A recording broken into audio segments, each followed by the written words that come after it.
Your attention to the stage as we prepare for Texas Congressman Ron Paul.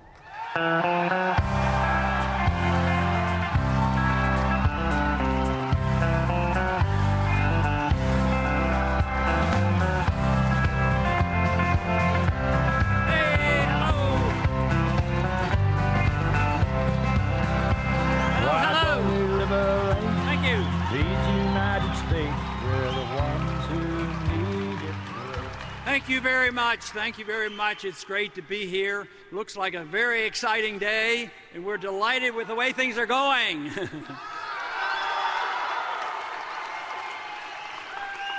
The one thing about our campaign, it's been identified with one particular word, and I'm very proud of it. We are identified with the cause of liberty. I'm convinced that liberty and an understanding of that and the Constitution can bring us peace and prosperity. But today I'm going to emphasize something slightly different from just the cause of liberty, because there is something that precedes liberty, and that is life.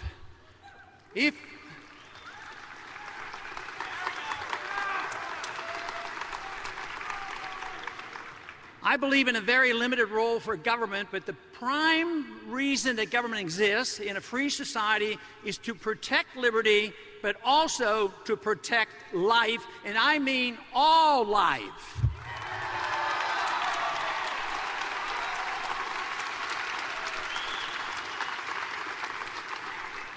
Now, I want to tell a very short story, because time is short, about how I came to be very strong right to life. When I was in medical school in the 1950s, it was a non-issue. It was assumed everybody was pro-life and abortions weren't to be done. In the 1960s, as I was a medical resident studying OB/GYN, the doctors in the medical centers were defying the law and doing abortions. This shook me up. One day I walked into an operating room and they did a hysterotomy, which is a cesarean section, lifted out a baby that was crying and breathing, and put it in a bucket in the corner of the room and let it die and pretended nobody heard it. That was rather disturbing. But as I walked out of that room, because I was a student and an observer, I walked out of the room and walked down the corridor, and a baby about the same size was born prematurely. And all of a sudden, 20 people, nurses and doctors, all rushing around to save the baby's life, which seemed very logical. But my conclusion that very day is you cannot have relative value for life and deal with that. We cannot play God and make those decisions. All life is precious.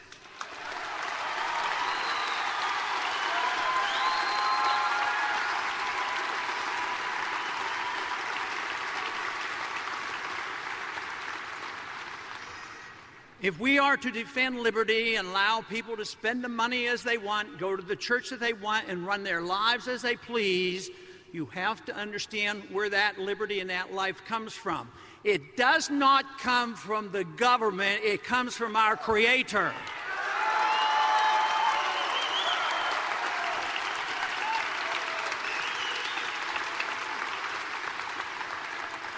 But there's a lot of ways you can defend liberty, in many ways, in a personal way, in an intellectual way, in a religious manner.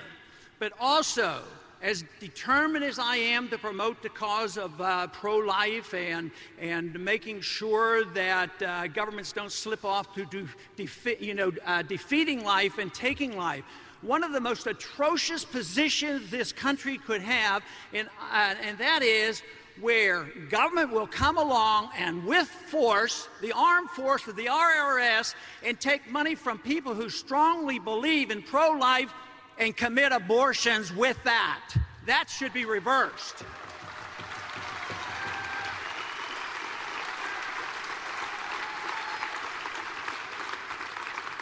But being pro-life can be extended, and pro-liberty even into all ages. Yes, it is good to be pro-life, and we must be pro-life, or you cannot be pro-liberty the way I understand it.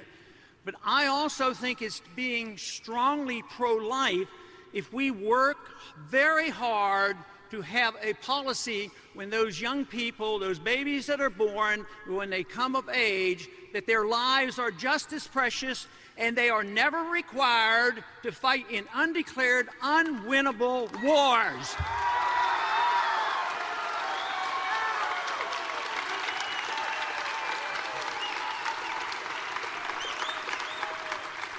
I find it very difficult to protect liberty if you don't truly understand what the Patriot Act is all about. I understand I was in Washington with the great concern on the day after or the day of 9/11. But the Patriot Act is an attack on our liberties in the Fourth Amendment. It does not solve the problems that we face. We cannot protect liberty by taking liberty away from the American people.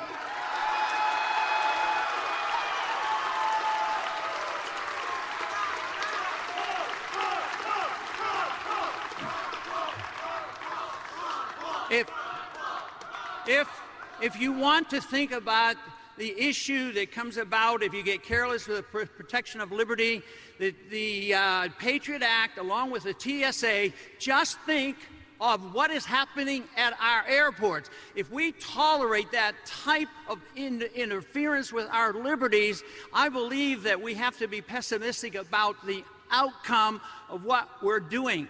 But you cannot repeal the Fourth Amendment in order to say, yes, we can give up a little bit of our freedoms to be safe. You never have to give up liberties to be safe.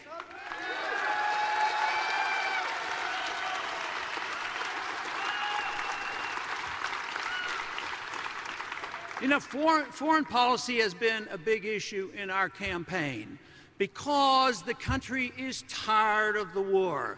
And we're all so broke. The wars have been going on for 10 years. They're undeclared. They're fought under international banners, NATO and United Nations, and we don't see an end to it.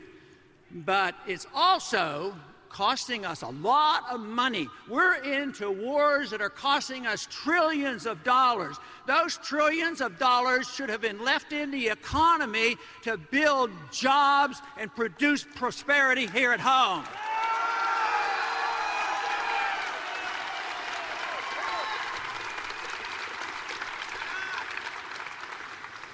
One other symbolism of a failed foreign policy is what we did in Iraq. We went into Iraq. We were supposed to go into Iraq to get the Al-Qaeda. There was no Al-Qaeda. We went in there to get weapons of mass destruction. There were no weapons of mass destruction. Today, 1/2 of the Christians have been run out of Iraq. We have not done a good job. And the Iraqi government and the Iraqi people now are closer to the Iranians than they have ever been. But symbolically, I want to tell you what was done in Iraq. We built an embassy there.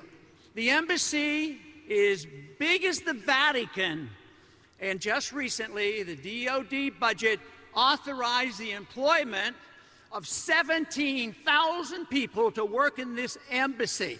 That is not the way to achieve prosperity in this country.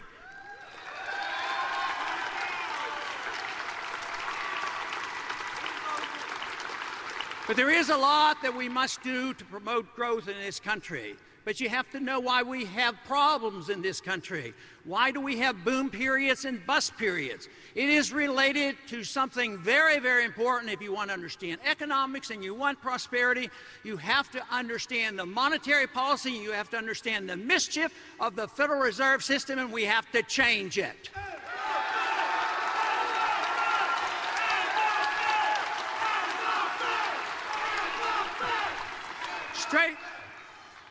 In order to attract investments and attract capital into a country, you cannot have a weak currency. We inflate endlessly, which means we print too much money to pay for the debt. That weakens the currency and it chases capital overseas. It goes to the stronger countries. Now, guess what? We're the biggest, greatest debtor in the history of the world. And guess what? We owe $1.4 trillion to China. Then we wonder why we have a problem. You have to have a strong currency. There's nothing wrong with us reinstituting the Constitution because it's still on the books that only gold and silver can be legal tender.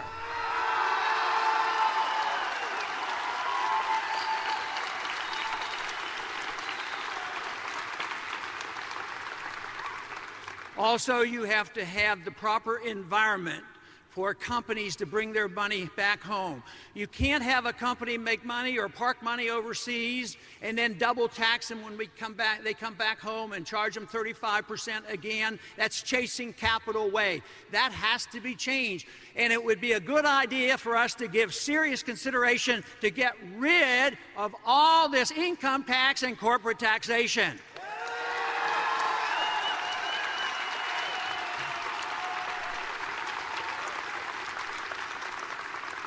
And of course, with a strong currency and with a change of the tax system, you also have to deal with the regulatory system. We have to shrink the size of the Federal Register, not constantly expanding the size of the Federal Register. We need a lot less regulations, not more regulations.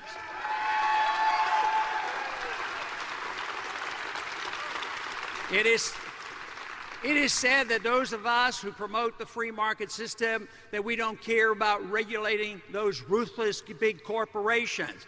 But just think of how the marketplace and sound economic policy in the Constitution would regulate those companies and banks that are ripping us off.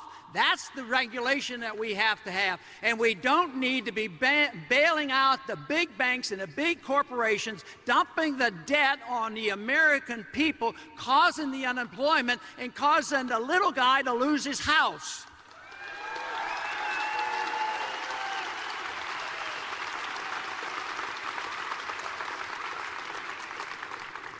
The problems are very large. They're very difficult.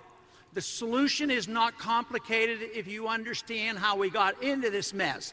Basically, we got into this mess because we have lost respect for our law of the land, the Constitution, and we have lost our enthusiasm for freedom, that we ourselves can take better care of ourselves and to take better care of our money and our lives and our children's education. The whole works is done much better without the federal government down on our backs and in our wallets. It's time we restored freedom to America.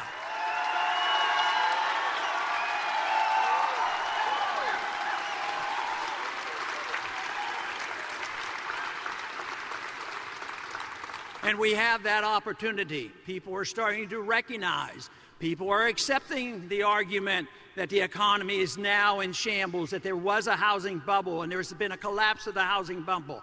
The American people now, by a large majority, are saying we've been overseas too long. We don't need an American empire. We need to defend our borders and forget about the borders in Afghanistan and Pakistan.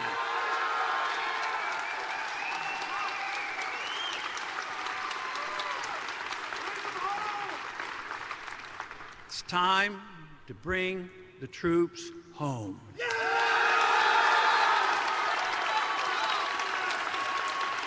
There is no argument that is viable to say that we have to keep troops in South Korea. They've been there since I was in high school. They've been in Japan since World War II. They've been in Germany since World War II. We're flat out broke.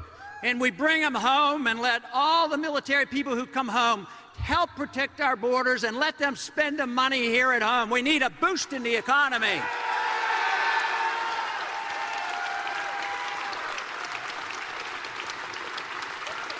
If we got into this trouble by a lack of loyalty to our rule of law and our Constitution, it is not all that difficult.